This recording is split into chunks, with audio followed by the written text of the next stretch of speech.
Last game for round 4 playoffs, KC versus G2. The last game we just watched, game 3. That was, I mean, it was just a bad comp by KC. Like, it takes a lot to really execute it properly, and it kind of steadily fell apart faster than they wanted it to. And then they had very specialized timers to hit that just, again, a few blunders and you lost them. So we're going into this last game where G2's on Caitlyn. We have a Seraphine into Braum, which obviously it's good for lane. Good for Braum to be able to just kind of stop the Seraphine R completely. Cho'Gath versus Sion. Cho'Gath is very happy. And for how this game looks, he's probably pretty happy too. These are not bad champions for him to play against. And Nivea, the Braum has to like make sure that Nivea is safe. She could have some issues. But the main upside for her is that the range is pretty low. So when it comes to sieges, like, how do they hit? Like, there's going to be a lot of stalling on G2's side. And I don't know if this game's going to go too long, but they definitely can, like, hold towers. For lane swaps, I mean, like, G2 may lane swap. But like I said, Cho'Gath is pretty happy to 1v1 as well. And he's not, like, the greatest champion in a swap. Maybe the main upside is that you can get the melees with your Q. We'll see. We'll see what they're thinking.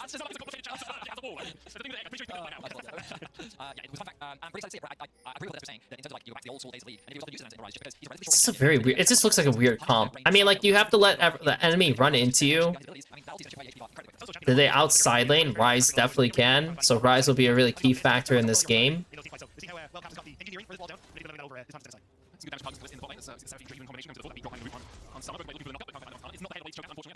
What is BB doing? Why does BB have grasp? What? Okay, so BB is definitely playing the bad Cho'Gath build, so, I mean, there's that, I guess. He's playing the bad Cho'Gath build.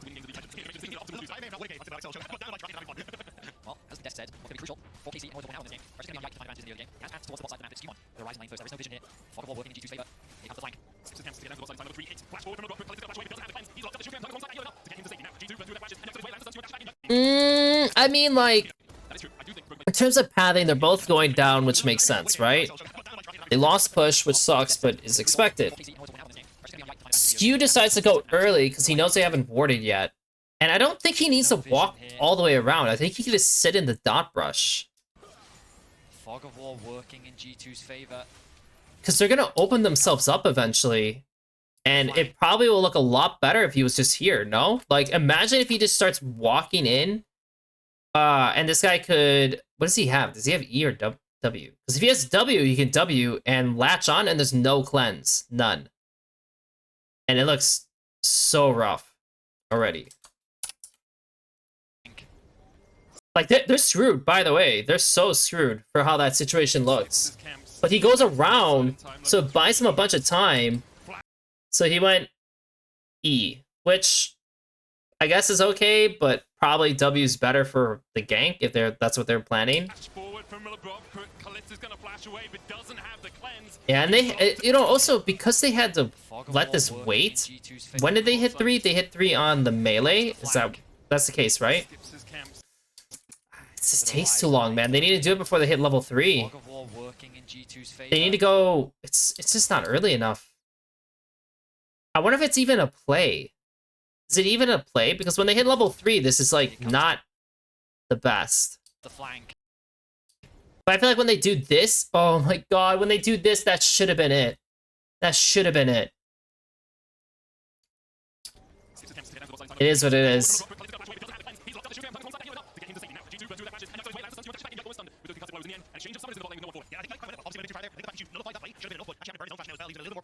He'll clear his camps and he'll base. Nice. Momentum scheme on though. The timing was good. And honestly surprised that Kalista lived as long as he did. The fact that the shielding came through the heal as well, they saw the barrier providing a lot of value. Yeah, Oreo back onto the map, sets his sights on the top lane.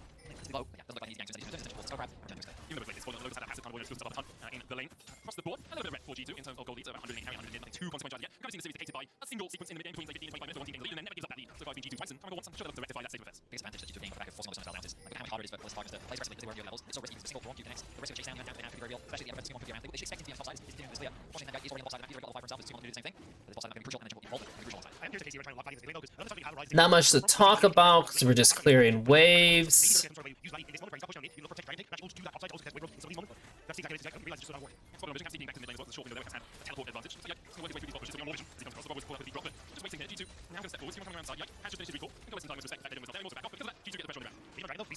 So I'm kind of curious for how this is going.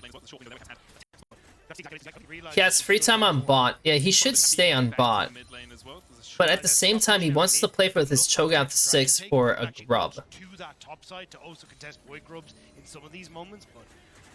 I'm like okay with him showing initially and then going upwards. And because the bot lane's not doing shit. Like, they're not really gonna do much. So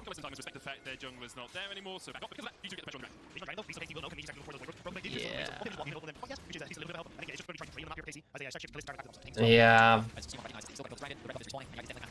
So they just get grubs for free.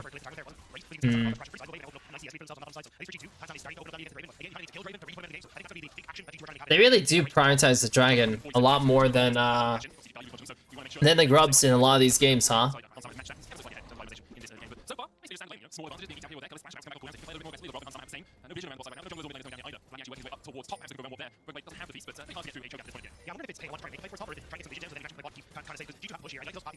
Well, that was really good. Really solid trade. And Kallista's pretty down in CS at this point.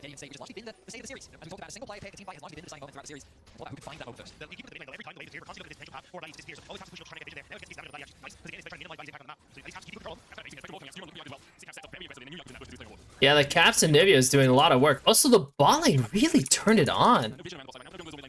Like, they really turned it up at this point. Like, what did Xin Zhao do? Xin Zhao ran up, did his camps. It's just Targ going too far forward? Yeah, it's just Targ going too far forward, and Labrov saw it. And they pushed, and so did Hans. And then Hans pushed that in.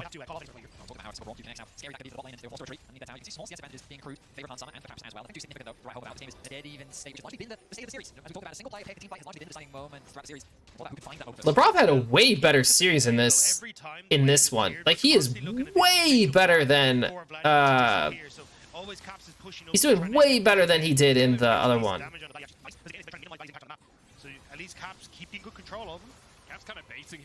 Honestly,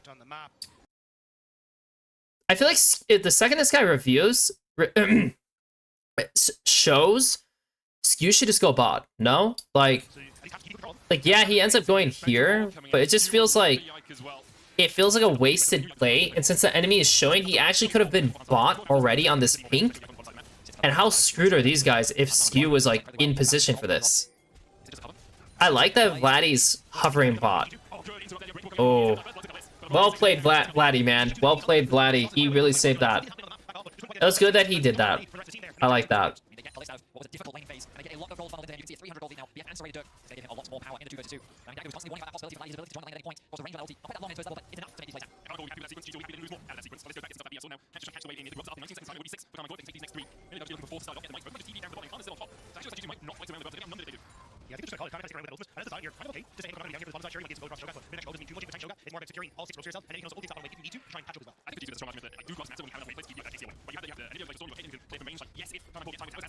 So we have grubs coming up, and we want to play it with Cho'Gath, right? Yeah, I mean, Cho'Gath just has such a bad build, man. It's just such a bad build. He TP'd bot. The Scion TP top? Yeah, he did. It's kind of awkward. So that's why they do it this way, huh?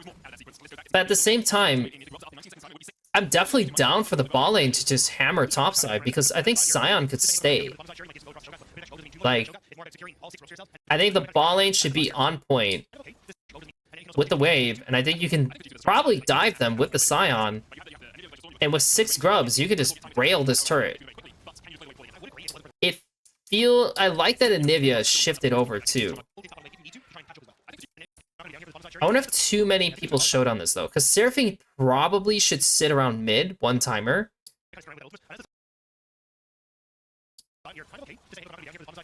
I just don't like everyone showing on this crap. I don't like that everyone showed on this, because when I'm looking at this, yeah, he's hitting the bot turret, but I guarantee it, you could take this first, probably. Like, your Scion could definitely make a dent. I don't know, man.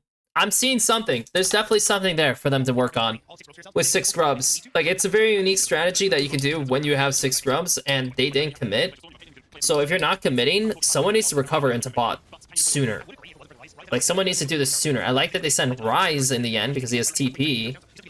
But then if you're doing that, why would you not commit to this full send on top?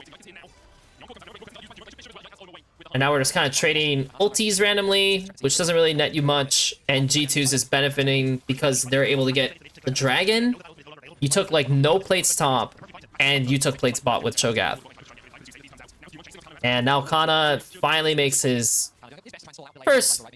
Honestly, it's like one of his first big mistakes. And it's not even that big a mistake, but it's like... Dude, I have really not seen this guy really screw up much.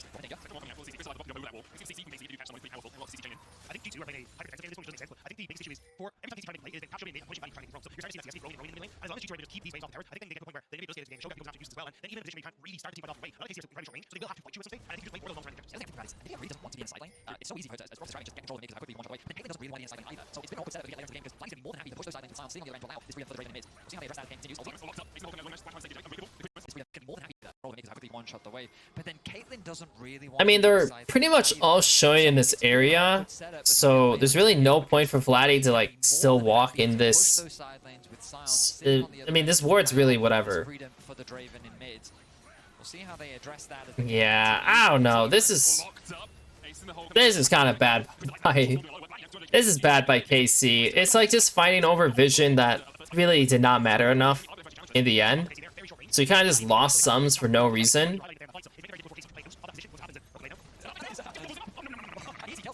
I mean, like I said, it's a good matchup for Cho. I still don't like the build that he ended up doing, but it's a good matchup for Cho.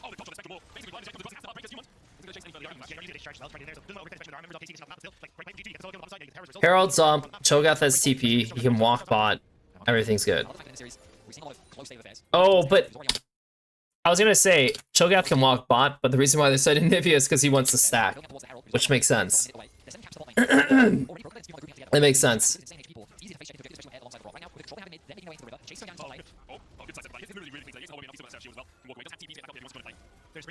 I mean, these guys can't do anything.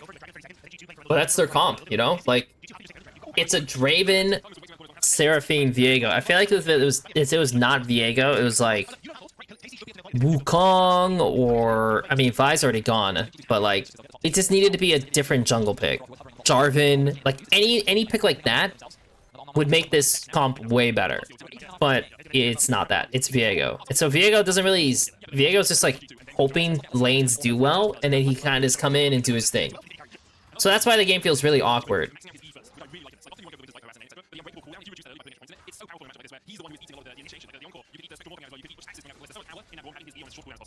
Desk was saying earlier was that a lot of responsibility falls on the actual in the early game to find things to happen. But he's not able to. G2 just really scale the game a lot harder given the options that they have. Right now, G2 have played very defensively. Like you were talking about this earlier, and they're more than happy with the game state right now, slowly but surely chipping away at the structures. Broken plays. And they get it. There's the root. Get the side. This is not something that's match. No one really over attacking them. So I'm gonna say no, no, yeah, resulting to the body. I saw this I didn't see Rico now. Yeah, then Nivea is just killing them too because of the range. And if you're behind and you don't have range, like what do you do?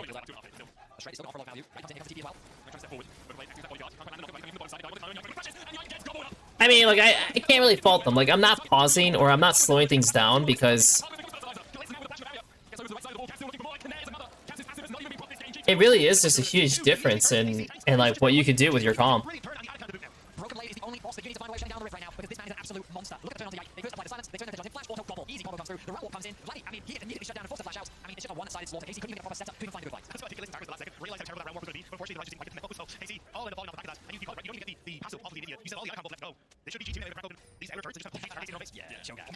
I'm trying to think now, like, because I'm trying to compare this towards the finals I watched.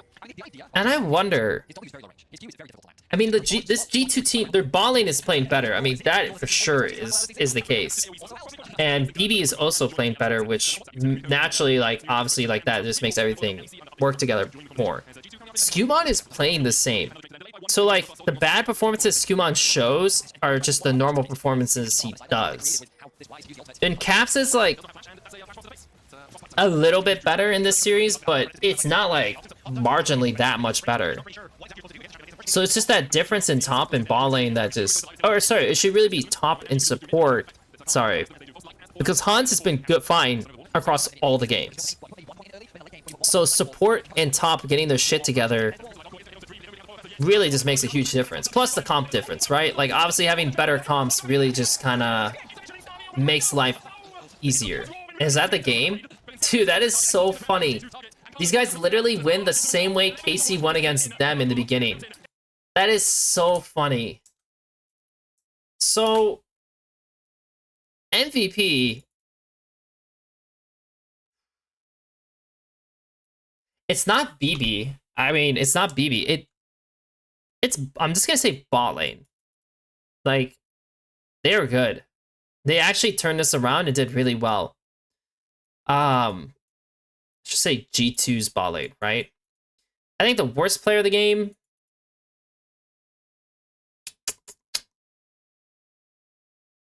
I mean, it's just the draft.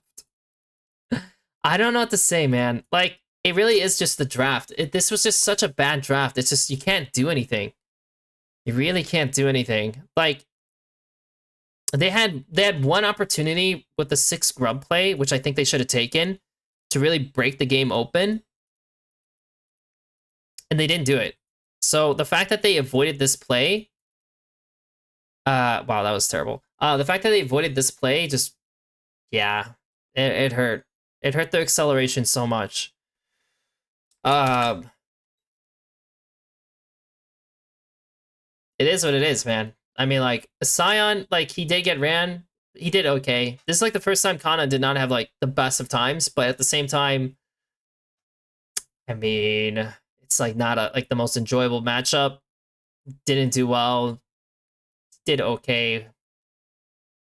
Did okay. Did okay. Did okay.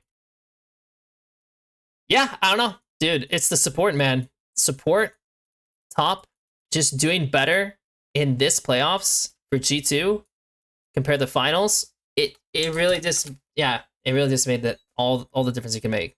So that's all I gotta say, guys. These were not the highest quality games. Like, both series were not very high quality. So I really don't know what that speaks of for the region and for their future, but for sure, like, yeah, a lot needs to, like, be fixed for spring and summer to actually compete at Worlds and MSI.